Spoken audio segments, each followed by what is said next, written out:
These days, using Yahoo Fantasy Sports feels a lot like walking into your local Best Buy. It's sort of depressing and a shell of its former self.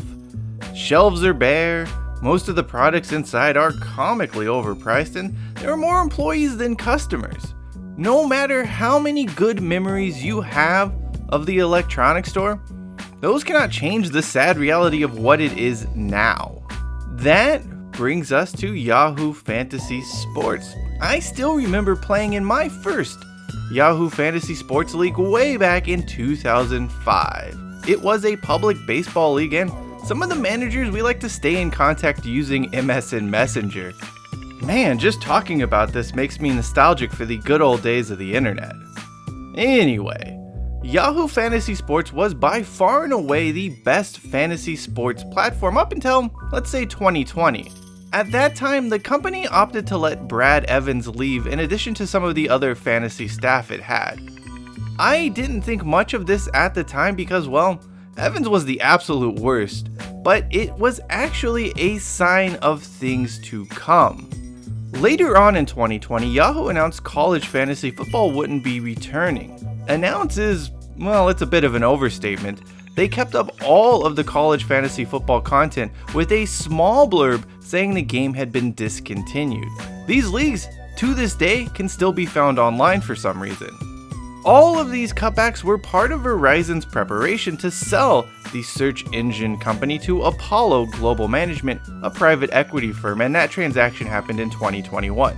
As PE outfits are wont to do, cuts kept coming well after the sale, and the product has declined massively in the past 24 months.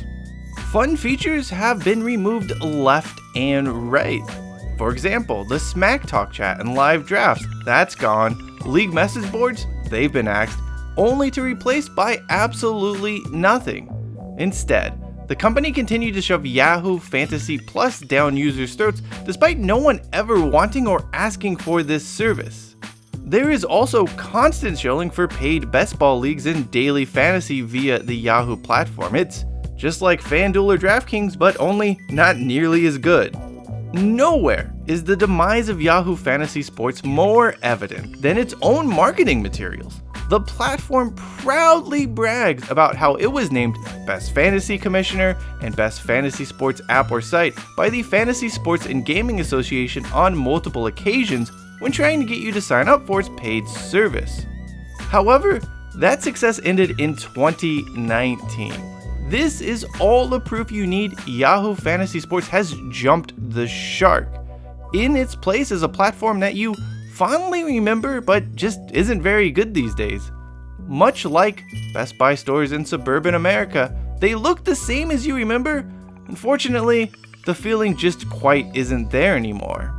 So thanks Apollo Global Management and corporate greed for ruining something else in this world people love. You may have turned Yahoo Fantasy Sports into crap, and that is your right as owners, but you'll never be able to take away my memories of what was the best fantasy sports platform in the world for more than a decade. Here's hoping you, Apollo Global Management, are forced to offload Yahoo at a loss in the not too distant future. That does it for me. I'm Cheyenne Hollis, and as always, this is the Touchback hashtag. Take it out to the 25.